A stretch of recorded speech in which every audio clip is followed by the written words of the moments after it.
Hero Venkatesh బయట ఎక్కువగా కనిపించరన్న సంగతి తెలిసిందే. సినిమాలు, ఆ సినిమా ప్రమోషన్స్ టైంలో తప్ప ఆయన బయట ఎక్కువగా వార్తల్లోకి రారు. ఇలా వెంకీ మామ ఫ్యామిలీ సంగతులు కూడా ఎక్కువగా బయటకు రావు. 3 కూతుళ్లు, 1 కొడుకు ఉన్నారన్న సంగతి కూడా ఎక్కువ మందికి తెలియదు. వెంకీ మామ తన ఫ్యామిలీ విషయంలో ఎక్కువగా లో ప్రొఫైల్ మెయింటైన్ చేస్తూ ఉంటాడు. కానీ తాజాగా బాలయ్యతో కలిసి చేసిన అన్స్టాపబుల్ ఎపిసోడ్లో తన పర్సనల్ ఫ్యామిలీ విషయాలను వెంకీ మామ ఎక్కువగా పంచుకున్నారు. తన తండ్రి చివరి కోరిక తీర్చలేకపోయానని తెగ బాధపడ్డారు. రామానాయుడు తన చివరి దశలో కూడా సినిమా స్క్రిప్ట్లు చదివేవారని, కథలు వినేవారని, తనకు చెప్పేవారని, చివరగా ఒక హిట్ సినిమా కలిసి చేద్దాన్రా అని తన తండ్రి అడుగుతూ ఉండేవారట. కానీ ఆ కోరిక తీర్చలేకపోయాను అనే బాధ వెంటాడుతూనే ఉంటోందని కన్నీరు పెట్టేసుకున్నాడు వెంకీ మామ. ఆ ఒక్క కోరిక తీర్చి ఉంటే బాగుండేదేమో అని వెంకటేష్ అనుకున్నారు.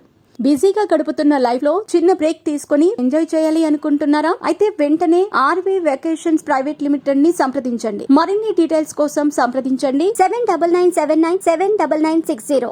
ఇక తన తండ్రి 2 సందర్భాల్లో బాధపడ్డారని సురేష్ బాబు తెలిపారు.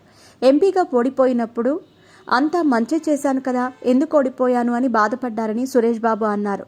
ఇక చివరిగా ఓ హిట్ సినిమా తీయలేకపోయాను అని బాధపడ్డారట. ఆ 2 విషయాల్లోనే తన తండ్రి ఎక్కువగా బాధపడ్డారని అన్నారు.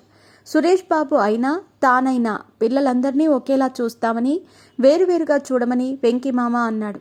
మాకు మొత్తం 8 మంది పిల్లలంటూ వెంకీ మామ చెప్పాడు. చైతూని హత్తుకుంటే తెలియని ఫీలింగ్ వస్తుందని, వాడంటే ఇంట్లో అందరికీ ఇష్టమే అని నాగచైతన్య గురించి వెంకటేష్ చెప్పుకొచ్చాడు.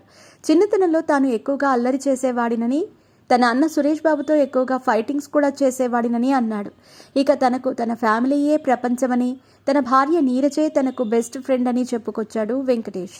వెంకీ మామ సినిమా తర్వాత అందరూ తనను వెంకీ మామ అని పిలిచేస్తున్నారంటూ చెప్పుకొచ్చాడు వెంకటేష్.